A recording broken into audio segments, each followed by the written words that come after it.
Hey Curious, as you are all well aware, the world is still mourning the loss of one of the greatest soccer legends of all time. Diego Maradona and his career are legendary, and many hold him in the highest regard, and it can be said that quite a number of people even saw him as a god. But what's this icon's relationship with the Catholic Church, from the faith in which he was brought up? What impact did the meeting with Pope John Paul II have on him? How has fellow Argentine Pope Francis reacted to the news? And did Maradona have his own religion? And how are people continuing to honor the legend after his passing? Stay with me until the very end to find out the answers to all these questions, but before we continue, don't forget to hit the bell and the subscription button so you don't miss any of our future videos. It was as if the world of soccer came to a halt after the news of Maradona's passing came out. The sports legend passed away at the age of 60 from a cardiac arrest. At the moment the news broke out, the soccer fans took to the streets to pay tribute to him, not only to his native Argentina, but also in Napoli, Italy, where he played for the team and took them to their only 2 league victories. In the southern Italy city, fans gathered in the Spanish Quarter where a Maradona corner exists. There, they observed a minute of silence for the man who meant so much not only to their team, but also the inhabitants, and by whom he was seen as the greatest symbol of the city. As reported by the Daily Mail, at the news, the city came to a standstill, and with cars coming to a stop in the middle of some of the roads, while people cried and hugged each other, and cafes offering coffee to those gathered to pay tribute to him. And what is a better way to honor a man who meant so much to them than by renaming the stadium? On Thursday, Naples Mayor Luigi De Magistris and president of the city's soccer team, Aurelio De Laurentiis, have announced that they have made the decision to rename the San Paolo Stadium. Speaking with Sky News Italy, Laurentiis had said that for the past 17 years, he was in talk with local authorities to buy the stadium and change its name. He also added that if he has to combine the 2 names and call it San Paolo Maradona, then he'll be happy to do that too. While the Neapolitans mourn their murals in the soccer legend's native Argentina, the president has announced a national 3-day mourning period. His body was taken to Casa Rosada, the government building where it was meant to lie in the state for that period. There, people had been able to go inside and bid their farewell to the legend. Some fans threw their team shirts, flags, and flowers at the coffin, shouted "Great Diego," and many were seen leaving in tears. His body was supposed to lay in the state for 3 days. However, according to Riverbend.com, just after 12 hours, his body was taken away for burial as requested by his family. Diego Maradona was laid to rest on Thursday the 26th of November in the evening local time. He was buried at the Jardin des Paz cemetery beside his parents. Only close friends and family members were in attendance at the ceremony. However, fans did gather in the streets surrounding the site to pay respect in their own ways, as well as in line in the streets on the route from the Casa de Rosada to the cemetery that the funeral procession followed, escorted by police. As you can see, Curious, and as we've mentioned before, many saw him as a god. But what was Diego's own relationship with God and religion while he was alive? Argentina, as well as most Southern American countries, are predominantly Roman Catholic, and in the case of Maradona's home country, according to Britannica, about 4/5 of its people are nominally Catholic. With the religion having an influence on its traditions and government, Diego was born and raised in the religion, and throughout his career, he highlighted that in more than one respect, God is a huge part of his soccer career, and at one time he even said, "God makes me play well. That is why I always make the sign of the cross when I walk out onto the field. I feel like I would be betraying him if I didn't." Any soccer fan will remember one of the most controversial goals in sports history, one that took place in the '86 World Cup during the Argentina-England match. The famous goal that had coined the ever-famous term, the hand of God, that came to be associated with the player for the rest of his career. And during the match, Maradona went for the ball and hit it with his hand, but due to the inexperience of the referee, he and his linesman did not see the infringement and called it. That is why later Diego would give his controversial statement on the occasion and said, "I scored the goal a little with the head of Maradona and a little with the hand of God." And while the iconic number 10 has often remarked that God and religion had played a big part in his career, it can be said that he might have not always followed their teachings. As many of his fans will know, the soccer player led quite a colorful life both on and off the pitch. First, it was his well-known problems with the use of illegal substances. During his time playing for Napoli, he was linked to crime syndicate Camorro, who was said to have supplied him with the substances. This led to many problems with the club for his, and according to Slate.com, the star was fined over $70,000 for missing several matches, which was attributed to his problems that we've mentioned previously. And in 1991, he failed a test to find traces of illicit substances and was given a 15-month ban on playing. To add to that, he also fathered an illegitimate child while in the Italian city, though it wouldn't be his last, and for a long while refused to admit that Diego Jr. was his son, which, as some of you might know, is very against the teachings of the Catholic Church, not to mention his problems with the Italian government over his tax evasion, and later his refusal to pay back what he was ordered. Though at the time, nothing suggested that Diego had strayed away from his religion in the sense of his beliefs. That is until the year 2000 came, and with it, a visit to the Vatican City and an audience with the then Pope, late John Paul II.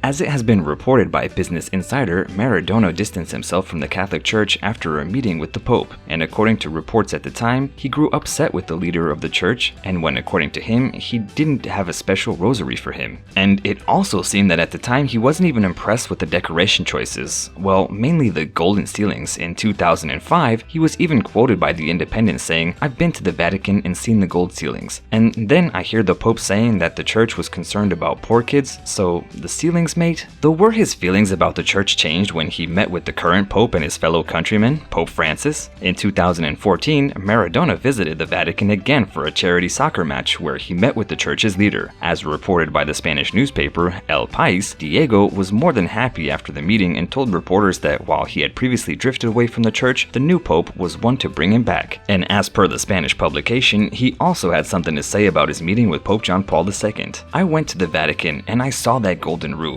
And I said to myself, how could somebody be such a son of a to live with a golden roof and then go to poor countries and kiss children with a full belly? I stopped believing." Following Maradona's passing, the Pope also made his thoughts be known. Matteo Bruni, a spokesperson for the Vatican, said that after Pope Francis was informed of the soccer star's passing, fondly looked back on the times that they had met in recent years, as well as said that he was keeping him in his prayers. Bruni also revealed that he had been praying for him for a while now, having learned of his recent health problems. And following the news, according to the Washington Post, the Pope is an avid soccer fan, his favorite team being the Argentinian team San Lorenzo. And when he had met with Maradona for the first time, the soccer star presented the pontiff with a soccer jersey, which was emblazoned with the name Francisco and Diego's signature, number 10. Despite the fact that the star himself followed a certain faith, as we've mentioned before, many saw him almost like a god, so much that someone somewhere has decided to create their own religion following Maradona with its own church and services. Yes, curious, you heard that right. Iglesia Maradoniana, which literally translates to Church of Maradona, is just that. It was founded by Alejandro Verón and Hernan Ames, who according to Vice article, are two journalists who host a radio talk show about the sport. The whole church operates mainly via the internet, and they use religious language to express their devotion to the sportsperson. But no, seriously curious, they even have their own prayer and their own 10 commandments, which we'll tell you about in a moment. And joining the church is apparently very easy. All it takes is requesting to joining their Facebook group, which as of now making this video has over 96,000 members.